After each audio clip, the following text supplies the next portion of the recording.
Hello friends, welcome.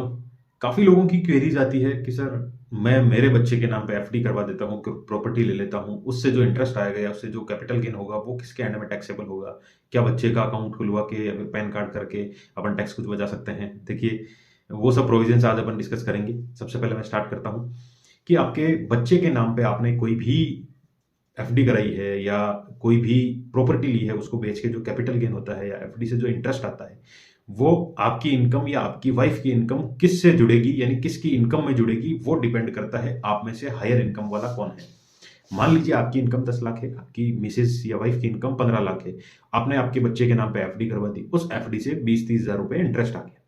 अब वो interest बच्चे के नाम से तो हो नहीं सकता, क्योंकि बच्चे तो अर्निंग सोर्स नहीं है बच्चे का। वो इनकम होगी जो हायर, आप दोनों में से जिसकी हायर इनकम है, आपकी मिसेज की 15 लाख है, आपकी 10 लाख है, तो मिसेज की इनकम के साथ वो इंटरेस्ट जुड़ जाएगा इनकम के रूप में।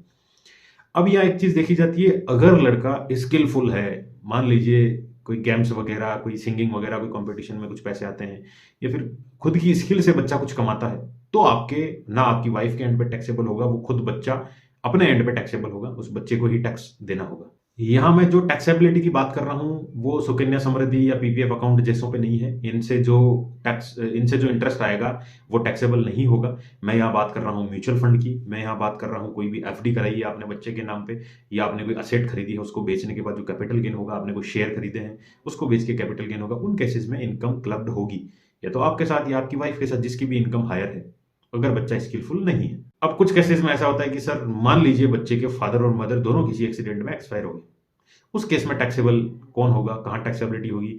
उस केस में उस बच्चे की इनकम ना तो फादर ना मदर किसी के भी इनकम के साथ क्लब नहीं की जाएगी, वो खुद बच्चा लाइबल होगा टैक्स के लिए, उस बच्चे को खुद को उसकी इनकम पे टैक्स देना पड़ेगा। अब कई लोग बोलते हैं कि सर पता कैसे चलेगा कि बच्चे के अकाउंट में हमने डिपॉजिट करा है, बच्चे की एफडी कराई है, उसका पैन कार्ड अलग होता है, माइनर का पैन कार्ड बनता है। देखिए, माइनर का पैन कार्ड बनता है तब जो गार्जियन होते हैं वो आप ही होते हैं, आपका उसके साथ अटैच होता है पैन।